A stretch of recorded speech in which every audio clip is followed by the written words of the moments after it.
छोटा राजन के एक और दुश्मन को रास्ते से हटाने की।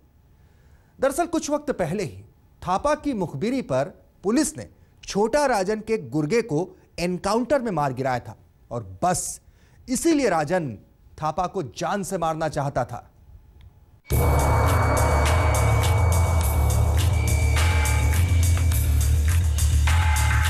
शफालिका का सफाया करने के बाद छोटा राजन के इशारे पर साधु शेट्टी एक और बड़े काम की तैयारी में लगता है।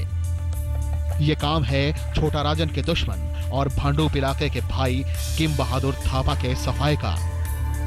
दरअसल कुछ समय पहले ही थापा की मुखबिरी पर पुलिस ने राजन के गुर्गे को एनकाउंटर में मार गिराया था और अब बारी थी थापा को रास्ते से हटाने की।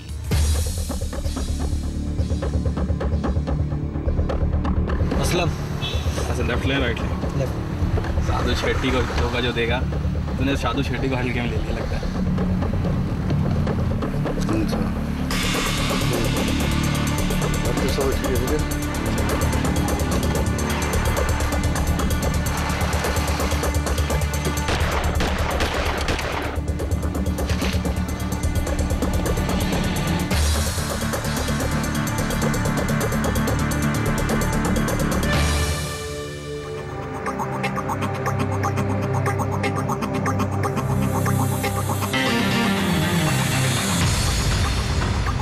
ये मुंबई के अंडरवर्ल्ड में साधु शेट्टी की पहली पारी के आखिरी दिन थे।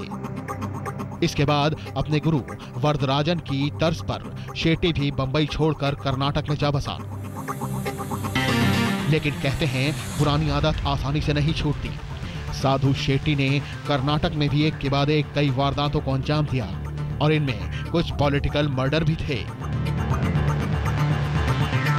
शेट्टी कर्नाटक में था और इधर मुंबई में एक ऐसी वारदात हुई जिसने पूरे देश को हिलाकर रख दिया।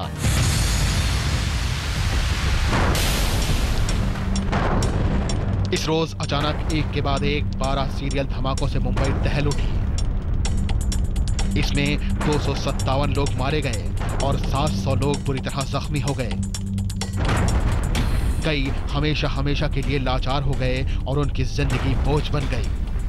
और इन्हीं धमाकों की शक्ल में अंडरवर्ल्ड डॉन दाऊद इब्राहिम का असली चेहरा पहली बार सामने आया। इन धमाकों ने दाऊद के सबसे भरोसेमंद साथी छोटा राजन को भी अंदर से हिला दिया और उसने दाऊद के इसी फैसले के खिलाफ अपने रास्ते अलग कर लिए। और तब साधु शेट्टी भी उन लोगों में था जिन्होंने दाऊद का साथ छोड़कर छोटा राजन के साथ काम करना ही ज्यादा मुनासिब समझा। साधु बंबई धमाकों के बाद एक बार फिर कर्नाटक से वापस बंबई आ चुका था। तब तक मुंबई क्राइम ब्रांच ने उसे अपने रडार पर ले रखा था।